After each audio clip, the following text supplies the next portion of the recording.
애매한 브로커, 구매대행은 애매한 브로커예요. 불투명성이 있기 때문에 그 구매대행 유통이 어느 정도 소비자들에게 먹히는 거예요. 알리나 테무나 그쪽 분들도 이런 통관에 대해서 맞은 대로 많이 참고 계실 것 같은데. 이 물량이나 이런 것들이 많이 들어왔잖아요. 그러면 지자체는 좋거든요. 거기에서 부가적인 수익이 나오고 노동력도 필요해지고 성과가 되니까. 그러면 끌어당기고 싶죠. 각종 지원을 해줄 수도 있는 거고. 근데 또 이게 또 이해관계가 또 복잡한 게 그럼 알리나 테무가 들어온다면 결국 중간에 있는 애매한 브로커들, 구매대행은 애매한 브로커예요. 불투명성이 있기 때문에 그 구매대행의 유통이 어느 정도 소비자들에게 먹히는 거예요. 근데 그 큐레이션의 가치라는 거는 결국에는 그 압도적인 인프라와 구매력 앞에 꺾이게 돼요. 딜 기반으로 해서 개인화 추천까지 쩌르륵 하면서 가격은 훨씬 더 싸고 물류도 통제를 하기 때문에 물류비도 싸. 그래서 가격은 더 내려가. 그러면 웬만한 브로커들은 이길 수가 없죠. 불과 한 몇 년 전까지만 하더라도 그러니까 소위 말해서 네이버나 11번가나 이런 데 오픈마켓에 입점한 구매된 판매자들의 상품을 구매했던 이유는 존재를 몰랐기 때문에. 근데 그런 거를 플랫폼들은 점차 해결해 나갈 거예요. 그렇기 때문에 구매대행 쪽은 쉽지 않아지겠다라고 저는 몇 년 전부터 계속 얘기하고 있어요. 아무래도 구매대행 쪽은 최근에는 더 많이 이슈가 나오는 것 같아요. 중국 플랫폼들의 존재들이 한국에서 마케팅을 많이 하니까 그 전까지는 사실 소극적이었거든요. 근데 지금 알리가 국내 물류센터 오픈한다고 준비하고 있잖아요. 그 물류센터에는 뭘 집어넣을까라고 한다면 저는 신뢰할 수 있는 상품을 집어넣을 것 같아요.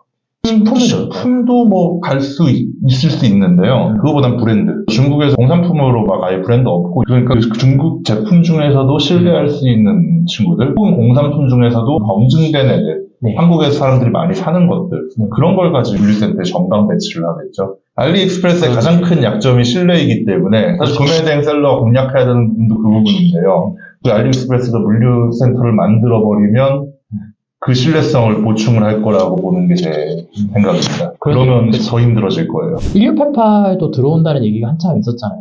B2C를 연결해준다는 얘기가 잠깐 들렸던 것 같아요. 그때 한창 유튜브에서 뭐 비상이다 그런 얘기가 나왔었는데 근데 그 방향이 지금 약간 바뀐 것 같거든요. 다른 쪽으로.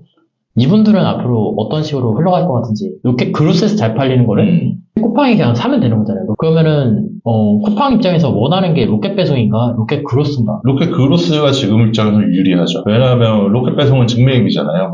직매입으로 가격을 최대한 후려칠 수 있으면 로켓 배송도 나쁘지 않고 뭐 지금 후려치고 있어요. LG생활공간 이런 데는 다시 들어갔잖아요. 그러니까 이게 쿠팡이라는 채널이 가진 힘이 점점 세질수록 제조와 유통의 헤게모니 싸움에서 유통이 가져가는 파이가 더 커진다는 거예요. 예전에 그 마트 때도 그랬어요. 대형마트랑 제조기업, 브랜드 기업들은 항상 싸웠어요. 누구한테 힘의 축이 있냐. 힘의 축을 뺏기지 않고 싶어 하죠. 뭐 그런 싸움의 지금 연장이라고 볼 수 있는 것 같은데. 근데 그 로켓 그로스를 왜 미냐. 실제로 밀어요. 요즘 실적 발표 그로스를 로켓 그로스만 얘기해요. 로켓이라고 퉁쳐가지고 이야기를 하는데요. 사실상 그로스를 지칭하고 있어요. 그 이유는 쿠팡이 매입을 하면 재고는 쿠팡의 책임이 되거든요. 이게 안 팔릴 수 있잖아요. 그로스는 판매자 재고란 말이에요. 안 팔렸을 때는 쿠팡은 오히려 거기에서 빨리 그 재고 빼라고 보관비를 올려버리는 구조로 가고 있죠. 사실상 기존에 있던 사장 재고는 진짜 이거 어떻게 처리해야 되느냐 고민이었다면 이제는 니들이 알아서 처리해라라고 구조가 됐잖아요. 그게 제일 크다고 생각을 해요. 왜냐하면 유연해지잖아요. 기존에 로켓 배송을 먼저 시작했던 이유는, 직매입을 먼저 시작했던 이유는 쿠팡이 힘이 약해서 그때는 매입을 안 하면 안 주죠. 그때 쿠팡이 풀피먼트 한다고 이러고 로켓 크로스 하니까 니들 재고 여기다 박아놓고 해라라고 하면 애들이 안 했겠죠. 근데 지금은 안 하면 안 팔리니까 들어갈 수밖에 없는 구조를 만들어버린 거죠. 그걸 되게 오랫동안 아마존의 공식을 따라가지고 일단 트래픽을 잠식을 하고 충성 고객을 멤버십으로 묶어버리고 여기에다 부가가치들을 계속해서 쿠팡 플레이가 됐든 쿠팡 이츠 할인 혜택이 됐든 무료 배달까지 그런 것들을 묶어가지고 고객을 락인시키는 거죠. 도착부장에 대한 것도 아까 말씀 주셨는데 도착부장이 아닌 느낌이잖아요. 약간 애매해요. 그 네이버의 구조는 자기가 인프라를 투자하는 게 아니라 인프라를 가진 동맹군들을 활용하는 구조인지라 동맹군들은 사실 네이버에 종속되기 싫거든요. 네이버랑 지분 교환을 하거나 투자 받은 건 그냥 딴 얘기고 그건 뭐 그거대로 받으면 좋은 거고 대신에 그들이 지속적으로 생존을 하려면 네이버 말고 11번가 물량도 받아야 되고 실타컴 물량도 받아야 되고 그런 거예요. 당연히 그래야지 성장을 하니까. 그들의 입장에서 집중해야 되는 하나의 대상이 될 수는 있지만 어느 순간 되면 원오브 댐이 돼버릴 수도 있어요. 그 동맹군을 결속시키기가 쉽지가 않습니다. 각자 이제 원하는 게 다르니까 서로가 서로의 경쟁자인 상태인데 네이버라는 연합군에 딱 들어가 있는 상태인 거잖아요. 그 반동탄 혁명이 무너진 이유도 결국 그들은 한 자리 하고 싶은데 한 자리잖아요. 정해져 있으니까요. 14년도 기준에서 쿠팡이 아마존을 따라간다면 그로스는 어떻게 될지. 글로벌로 가고 있고요. 그게 지금 쿠팡이 중국에서 하는 작업이고요. 중국 셀러들한테 글로벌 풀필먼트를 팔고 있어요. 쇼피가 하는 거를 쿠팡이 중국에서 하고 있어요. 쿠팡도 알리나 테무의 성장은 위협이에요. 왜냐하면 쿠팡도 상품을 중국에서 만들고 있고 이거는 위기가 될 수 있죠. 방어해야죠. 방어를 하기 위해서 셀러들을 데리고 오려고 하죠. 왜냐? 그들이 가질 수 있는 경쟁 우위는 지금 서비스거든요. 쿠팡은 신뢰랑 서비스를 무기로 알리에 대항을 하려고 하는 거죠. 그리고 알리도 지들의 약점이 무엇인지 알기 때문에 물류센터를 가지고 가려고 하는 거고요. 당연히 지금은 쿠팡이 매입을 해가지고 보내잖아요. 지들이 알아서 보내요. 한국처럼 돼버리면 이제 한국 셀러들아 대만 풀피먼트 센터에 니들이 박아놔라. 로켓그로스다. 아마존이 이미 했던 거고 쿠팡이 현재 진행형으로 만들고 영상 보시는 분들이 대부분 아마 셀링 하시는 분들일 거예요. 어떻게 보면 제가 볼 때 답은 정해져 있는 것 같은데 앞으로 셀러분들이 어떻게 하면은 사업을 잘 꾸려가실 수 있는지 물류의 관점에서 봤을 때 어떤 식으로 가면 괜찮을 것 같다. 그런 게 있을까요? 지금은 이미 솔림 현상이 일어난 상황이라서 종합적인 영역에서 경쟁을 하는 것은 좋은 선택이 아니에요. 그러니까 모든 걸 다 아우르는 영역에서 싸우는 것들은 심지어 이마트랑 롯데마트조차 포기를 했어요. 버티컬을 가고 있단 말이에요. 물론 한국에 있는 버티컬 커머스 플랫폼들이 지금 좋은 상황이냐 그건 또 아니긴 해요. 특정 카테고리에 집중하는 친구들. 그 친구들은 규모화가 된 친구들이라 그런 거고 여전히 또 잘하는 버티컬 플랫폼도 있습니다. 무신사 같은 친구들은 계속 잘하죠. 소규모 셀러들도 이 버티컬의 가치에 조금 더 집중할 필요가 있다라고 생각을 해요. 이 버티컬이라고 하는 거는 카테고리 버티컬이 있을 수도 있는데 비즈니스 버티컬이 있을 수도 있고요. 하다못해 그 지역과 관련된 버티컬이 있을 수 있어요. 최근에 커넥터스에 소개한 업체 중 하나인데 반찬 파는 데거든요. 진주에서 공장을 운영해가지고 새벽 배송을 자체적으로 구조를 짜가지고 운영을 하고 계시는데 그러니까 배송기사한테 주는 단가를 한 750원 정도로 낮췄다고 하더라고요. 택배보다 싼 거거든요. 그러니까 물류를 비용이라고들 많이 생각을 하는데 근데 물류를 직접 하면 비용이 절감되는 케이스가 꽤 많습니다. 직접 해보신 분들은 아마 알 거예요. 초기에 비용이 들어가는 건 분명히 맞아요. 당연히 투자 비용이 들어가고 헤비하죠. 투자 비용 자체도 꾸준하게 인건비 나갈 것이고 그것도 웬만한 작은 업체가 건지기 쉽지 않은데 근데 어느 정도 단계를 넘어가면 아까 전에 말했던 진주에 있는 업체도 매출이 한 20억이 안 되는 작은 업체예요. 근데 거기에는 새벽 배송을 어디로 했냐면 팡이 안 들어온 데를 쳤어요.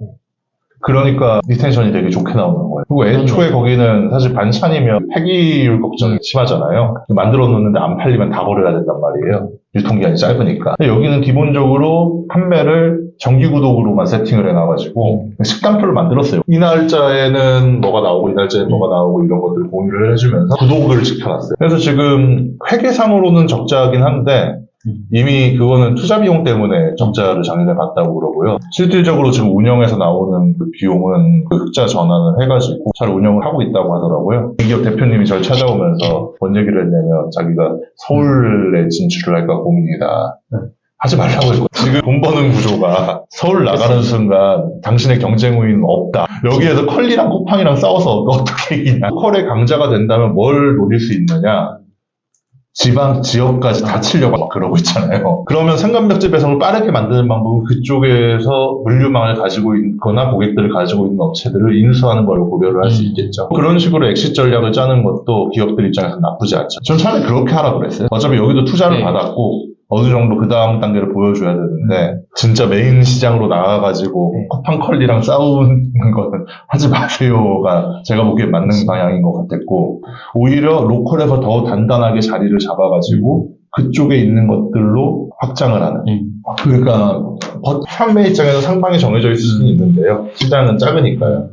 특히나 버티컬로 하면 작을 수밖에 없거든요. 근데 또 거기에서 연관 시장으로 넘어가가지고 공략을 한다면, 예를 들어서, 흔히 물류 쪽에 많이들, 파도상자라는 콘텐츠도 소개된 업체가 하나 있는데요. 그쪽은 산지 직송을 하는 커머스 업체예요. 차별화 지점은 결제를 먼저 받고요. 그 조업 요청을 고객이 하고요. 특정 어부한테 어부를 고를 수 있어요. 어장과 어부를 고를 수 있고 잡아달라고 하면 잡아서 주고 근데 그게 잡힐 때까지 잡아요. 대박이다. 근데 이게 자연이기 때문에 그치. 안 잡힐 수도 있잖아요. 대안을 제시하거나 이거는 CS에서 어떻게 푸는지는 자세하게 기억은 안 나는데, 근데 일단 잡힐 때까지 줘요. 계절 수산물을 잡은 다음에 바로 택배로 쏘는 구조이기 때문에 택배도 뭐 문제 없으면 하루 이틀이면 가니까 되게 재밌는 업체예요. 그래서 거기는 재구매율이 되게 높아요. 한 60-70% 나오는 것 같은데, 근데 이게 상방이 제한돼 있잖아요. 하고 싶은 건 사실 어업금융이거든요. 어민들이 밖으로 나갈 때 어부도 사야 되고, 그렇겠다. 네, 도구도 사야 되고, 막 돈이 들거든요. 투자를 해주는 금융업자들이 있어요. 화주라 그러는데, 는 금융업체들이 조금 더 신뢰할 수 있게 줄 수 있는 데이터를 가지고 있다라는 거예요.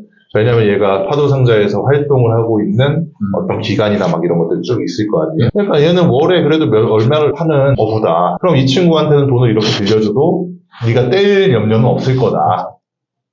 이런 식으로 일종의 금융업을 하는 거를 확장을 준비를 하고 있어요. 사실 버티컬의 영역에서도 상품 판매뿐만 아니라 연관 비즈니스로 확장을 하는 식으로 버티컬을 더 단단하게 만들 수 있어요. 그러니까 이런 식으로 비즈니스를 지금 소형 셀러들은 판매하기에도 정신이 없고 다른 것들 크게 생각을 하지 못할 텐데, 분명한 거는 상방은 정해져 있고 큰 기업들이 모든 걸 다 할 수는 없기 때문에 그 틈새를 노려가지고 수익을 만들 수는 있어요. 근데 그게 점점 그 범위가 좁혀지고 있다는 건 아마 몸으로 느끼고 계실 거라고 생각을 하고 더 좁아질 거예요. 할 수 있는 역할들이. 그렇다면 어떻게 여기에서 계속해서 셀링을 해가지고 규모를 만들 것이냐를 고민을 한다면, 와장창 판매하는 방식 프로그램으로 크롤링 해가지고 몇만 개 나가가지고 판매하는 그런 방식은 어렵다는 이야기들이 많이 나오고 있기도 하고, 물론 요즘에 그거 해가지고 잘 파시는 분들 많아요. 그래서 좀 신기한, 결국에는 점점 영역은 줄어들 것이다. 그렇다면 어떻게 그걸 할 것이냐, 계속해서 약간 틈새를 찾아가지고 공략을 할 것이냐, 어떤 핵심을 찾아가지고 붙여나갈 수 있는 비즈니스를 한다면 판매 말고 다른 영역에서 되게 재밌는 것들을 찾을 수 있지 않을까.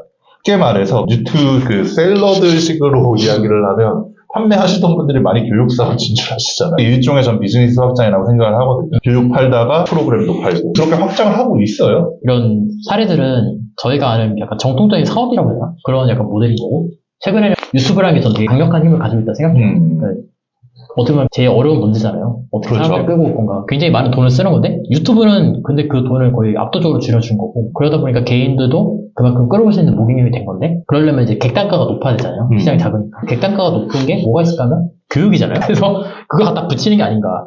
그렇습니다. 마지막으로 하고 싶으신 말 있을까요? 저희도 사실 비슷한 것 같아요. 제가 쭉 이야기를 했던 것처럼 저희도 어떻게 보면 지금 크리에이터의 영역에 있어요. 작은 미디어고, 그리고 미디어도 자꾸 기생하고 있죠. 저희도 네이버에 입점하고 있으니까요. 물론 본체는 있어요. 네이버에서 콘텐츠를 판매하는 비즈니스를 하고 있는데, 이걸 했을 때 어디까지 갈 수 있느냐를 생각을 한다면 아직 열리지 않은 시장이고 언제 열릴지도 모르는 시장이라고 생각을 해요. 좀 큰 그림을 그리려면 결국에는 저희도 독립적인 어떤 새로운 가치들을 만들어야 된다고 생각을 하고 있고요.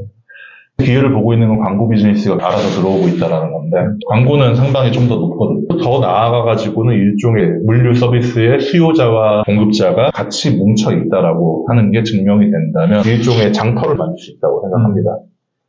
그대로 저희가 물류 플랫폼이 될 수도 있겠죠. 그런 식으로 비즈니스를 확장을 하는 거를 생각을 하고 있어요. 생각해보면 무신사 같은 경우에도 처음에 무신사는 카페 식사로 신발 좋아하는 사람들 모여가지고 사진 공유하는 사이트 만들어서 일종의 커뮤니티로 시작을 했거든요. 그러다가 웹진이 됐어요. 무신사 스냅샷 보면 그때의 흔적이에요. 그것들이. 지금도 미디어 담당 인원들이 있고 7, 8년 정도 지나다가 커머스를 만들어가지고 지금은 패션 버티컬 1위가 됐잖아요. 오늘의 집도 마찬가지로 집 꾸미기 공유하는 사이트였단 말이에요. 거기에다가 링크 달아가지고 여기 있는 상품들을 여기에서 구매할 수 있습니다라고 연결을 하면서 커머스가 시작이 된 건데, 그 전까지 얘네들은 3년 동안 돈을 못 벌었어요. 커뮤니티만 했거든요. 근데 사실상 커뮤니티와 콘텐츠를 바탕으로 해가지고 수요자들을 모은 거죠. 패션의 수요자, 인테리어 용품의 수요자, 그리고 수요자가 모인 곳은 공급자는 자연스럽게 들어가게 됩니다. 그때까지는 미디어를 열심히 하자. 광고 비즈니스도 돈 버는 데 도움되니까 계속해서 꾸준히 하고, 결국 구독자들이 나중에 우리 플랫폼의 수요자가 된다는 얘기고요. 매칭 포인트를 만드는 비즈니스를 새롭게 확장을 할 수 있다고 생각을 하면서 그 방향으로 열심히 하고 있습니다. 언제가 될지 모르겠어요. 그때가 되면 투자를 받아야겠죠. 고생하셨습니다. 고생하셨습니다. 그래서 일단